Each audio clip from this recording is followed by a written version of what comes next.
Good morning. अभी सुबह के 6:30 बज चुके हैं। मुझे 7 बजे का ट्रेन पकड़ना था। मैं बहुत ज़्यादा लेट हूँ हमेशा की तरह, और ट्रिम विम करना भाई बाकी है, तो ट्रिम करके मैं फटाफट भागूंगा। क्योंकि मैं आज जा रहा हूँ एलिफेंटा केव्स। आप टाइटल में पढ़ चुके होंगे। वहाँ पे अगर मैं पहला फेरी मिस कर देता हूँ तो फिर सेकंड फेरी से वहाँ पे बहुत ज़्यादा पब्लिक होती है। सो मैं ट्राई करूँगा कि मैं पहला ही फेरी पकड़ूँ और वहाँ पे जल्दी से जल्दी पहुँचूँ, ताकि थोड़ा एकांत में वीडियो शूट हो सके अच्छे से।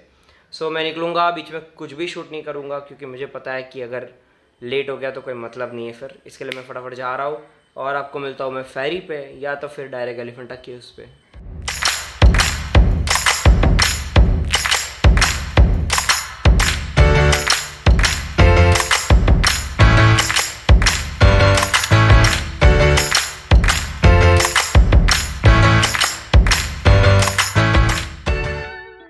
सो गेटवे ऑफ इंडिया तो पहुँच गए। 9 बज चुके हैं। 9 बजे पहला फेरी था। मैं थोड़ा सा लेट हूँ, लेकिन मैं ट्राई करूँगा कि पहला ही फेरी पकड़ लूँ। और अभी फ़िलहाल मैं गेट ऑफ इंडिया नहीं दिख रहा। मैं रिटर्न होकर दिखाऊँगा। मैं ऑलरेडी लेट हूँ, मेरा फेरी निकल जाएगा। सो मैं मिलता हूँ एलिफेंटा में। तो आधा घंटे का वेटिंग था। मेरा पहला फेरी मिस हो गया था, जो कि 9 बजे का था।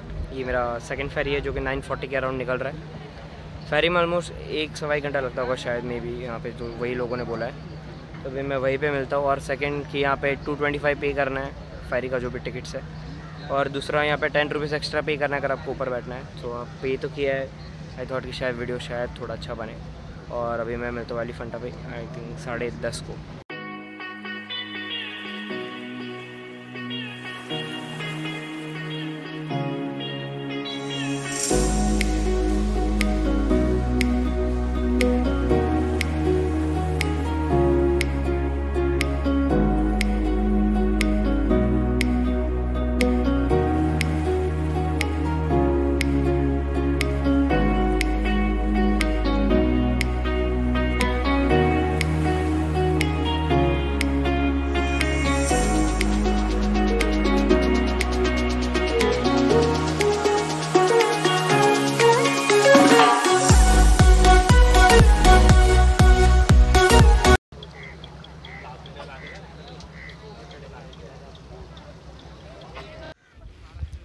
सो अभी मैं एलिफेंटा पहुंच गया हूँ। 1 घंटे का बोला था, 1 घंटा लगा ऑलमोस्ट यहाँ पे पहुंचने में फेरी में। यहाँ पे थोड़ा बहुत चलना है, उसके बाद आई थिंक 120 सीढ़ियाँ है। उसके बाद ही आएगा केव्स। यहाँ पे छोटे मोटे शॉप्स वगैरह, अगर पानी वानी लेना है तो ले सकते हो। अभी तो मैं ऊपर जाके ही आई थिंक मिलूँगा।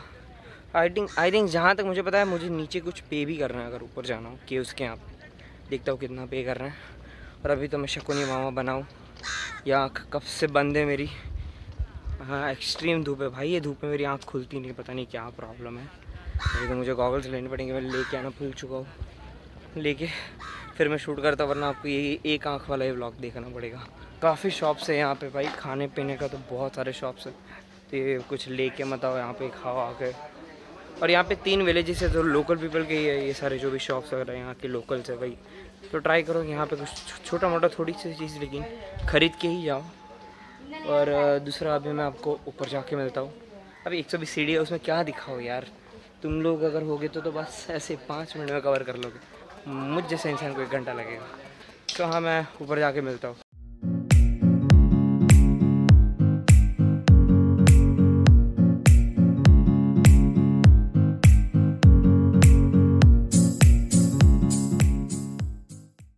सो मैं केव्स के यहाँ पे तो पहुँच गया हूँ, लेकिन केव्स के अंदर वीडियो शूटिंग अलाउड नहीं है, लेकिन फ़ोटोज़ वगैरह ले सकते हो। तो मैं ट्राई करूँगा कि मैं अपना खुद का एक पूरा वीडियो बना के आपको फ़ोटोज़ के द्वारा आपको समझा सकूँ कि यहाँ का क्या हिस्ट्री है और क्या यहाँ की स्टोरी है। सो प्लीज़ वो वीडियो देखिए। तो मैं आप लोग को यहाँ के कुछ इंटरेस्टिंग फैक्ट्स बताना चाहूँगा, और कुछ यहाँ की हिस्ट्री, और थोड़ा सा पार्ट यहाँ के स्कल्पचर्स के पीछे की कहानियों का। तो इस जगह का निर्माण हुआ था करीब करीब मिड ऑफ 5th सेंचुरी, और इसका कंस्ट्रक्शन कंप्लीट होते होते एंड ऑफ 6th सेंचुरी था। मतलब कि अराउंड 150 साल लगा था ये सारे के सारे केव्स को बनाने में। इस केव्स का निर्माण किया था जो कि साउथ इंडिया से बिलोंग करते थे, राजा कृष्ण राजा, जो कि कर्नाटका से थे वो, और वो काफ़ी बड़े शिव भक्त भी थे। यहाँ पे टोटल 7 केव्स है। 7 में से 5 हिंदू धार्मिक और 2 बुद्ध धार्मिक केव्स है। जो बुद्ध धार्मिक केव्स है वो इसी आइलैंड के दूसरे माउंटेन पे बना है।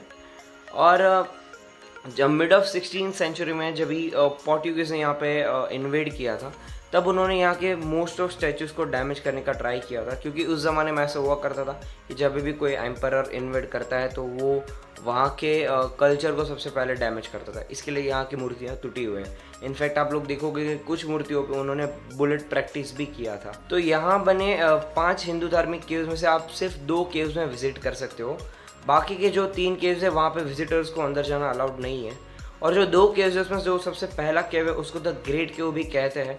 आपको यहाँ पे बहुत सारी मूर्तियाँ देखने मिल जाएगी, जैसे कि त्रिमूर्ति सदाशिवा, कल्याण सुंदरम शिवा, गंगाधरा, अर्धनारेश्वर शिवा, रावणुग्रह, कार्तिकेय, गणेशा, शिवलिंग और द्वारपाल एंड योगीराज शिवा। तो जो फर्स्ट केव है उसका जो सेंटर ऑफ अट्रैक्शन है वो है त्रिमूर्ति सदाशिवा। इसकी हाइट करीब करीब 6 फीट होंगी। इसमें 3 मुख बनाए गए हैं। जो मिडल में है वो है विष्णु, जो लेफ्ट में है वो है महेश, और जो राइट में है वो ब्रह्मा। ब्रह्मा यानी कि क्रिएटर, विष्णु यानी कि प्रोटेक्टर, और शिवा यानी कि डिस्ट्रॉयर। दूसरा यहाँ पे एक शिवलिंग भी बनाई गई थी उस ज़माने में, और इस शिवलिंग की अभी भी हर महाशिवरात्रि को पूजा होती है। इस शिवलिंग के आसपास टोटल 8 द्वारपाल बनाए गए हैं। 8 द्वारपाल जो है उसकी स्टैचू की हाइट करीब करीब 10 से 12 फीट होंगी। तो जैसा कि मैंने कहा था कि यहाँ पे बने स्कल्पचर्स के पीछे अनेक कहानियाँ हैं। तो ये वाले जो स्कल्पचर उनका नाम है अर्धनारीश्वर। एक भिंगे नाम के ऋषि हुआ करते थे जो कि शिव को बहुत पूजनीय मानते थे, लेकिन माता पार्वती को पूजनीय नहीं मानते थे। तो इसलिए शिव ने यह अवतार लिया था उनको बताने के लिए कि शिव और पार्वती एक ही है और दोनों ही पूजनीय हैं। तो इसी तरह यहाँ पे बने स्कल्पचर्स के पीछे अनेक कहानियाँ हैं, और यूनेस्को ने इसको 1987 में वर्ल्ड हेरिटेज साइट डिक्लेयर किया था, और इसका हाल फिलहाल जो मेंटेनेंस है वो आर्कियोलॉजिकल सर्वे ऑफ इंडिया कर रहा है। मैं सिर्फ इतना ही कहूँगा, आप लोग को डेफिनेटली एक बार इस जगह पे आना चाहिए, क्योंकि ये जगह एक तरह का प्रूफ है कि हम एक ज़माने में बहुत ज़्यादा प्रोग्रेसिव हुआ करते थे। और दूसरा कि अगर आप मुंबई से हो तो आप यहाँ पे आ ही सकते हो आराम से। आप अगर मुंबई से नहीं हो और अगर मुंबई घूमने आते हो तो things to do in Mumbai या तो places to visit in Mumbai, मैं आई थिंक ये टॉप 5 में होना ही चाहिए। और यहाँ पे फ़ोटोज़ निकालना अलाउड है, वीडियोज़ अलाउड नहीं है, लेकिन केव्स के बाहर से एटलीस्ट वीडियो अलाउड है। तो मैंने कुछ वीडियोज़ निकाले हैं, तो आप देखिए केव्स कैसे दिखते हैं कैसे नहीं।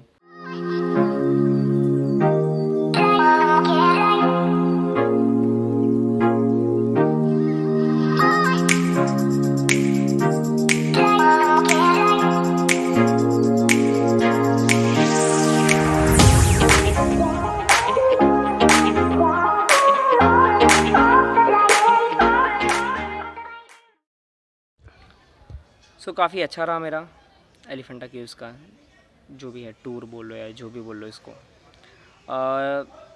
गाइड ने 1.5 घंटे में ऑलमोस्ट सारा कुछ कवर कर लिया था। यहाँ पे टोटल 7 टेम्पल्स है, 7 में से 2 बौद्ध टेम्पल्स है जो कि दूसरे माउंटेन पे है, तो मैं वहाँ नहीं गया, रिस्क नहीं लेना चाहता था कि वहाँ पे स्टेयर्स वगैरह नहीं है। दूसरा यहाँ पे 5 माउंटेन्स है, उसमें से 5 केव्स है, 5 में से 2 केव्स है जहाँ पे स्कल्पचर्स है। बाकी सारे केव्स ऑलमोस्ट बंद कर दिए गए हैं क्योंकि स्टोन्स वगैरह गिरते हैं, सो वहाँ जाके मतलब नहीं है। और लेकिन मैंने वो देखा, मतलब वहाँ जाके आया बाजू बाजू में ये सारा, और 1.5 घंटे में पूरा कवर कर लिया। मैंने फ़ोटोज़ वगैरह सब एटलीस्ट लिया है, वीडियो भले अलाउड ना हो तो वही फ़ोटोज़ पे मैं आपको स्टोरीज़ बता दूंगा। मुझे काफ़ी अच्छी लगी ये सारी स्टोरीज़। आई डोंट नो ये माइथोलॉजी है, हिस्ट्री है, एग्जैक्टली ये क्या है, पर जो भी है सुनने में अच्छा लगा। सो या मैंने शूट कर लिया है। अभी मैं निकल रहा हूँ। दोस्तों के साथ आते हो तो रुक सकते हो, चिल कर सकते हो, फैमिली के साथ आ सकते हो तो चिल कर सकते हो, पर मैं तो भाई अकेला आया हूँ आप लोगों के साथ वर्चुअली। सो या मैं अभी निकल रहा हूँ। यहाँ पे बैठ के भी क्या करूँ, और भूख मुझे एक्सट्रीम लगा है। मैंने नाश्ता भी नहीं करा था। मैंने सोचा था एलिफेंटा पहुँच के करूँगा, पर यहाँ पे पहुँच गया तो मैंने कहा कि चलो पहले शूट ही कर लेता हूँ। तो शूट करने में फिर मैंने सोचा चलो बाद में ही खाते हैं। तो अभी मैं जाऊँगा, नाश्ता ही कर लूँगा एटलीस्ट। तो अभी आप लोग को मैं मिलता हूँ फेरी पे, फेरी से gate of India. Gate of India शूट नहीं किया है तो मैं शूट कर लूँगा भाई, लगे हाथ। फिर ऐसा ना हो कि गेट ऑफ इंडिया का भी अलग से व्लॉग बनाऊँ, क्योंकि उस लायक नहीं कि मैं उसका अलग से व्लॉग बनाऊँ। तो हाँ, मैं इसी में कैप्चर कर लूँगा। तो अभी मैं निकलता हूँ।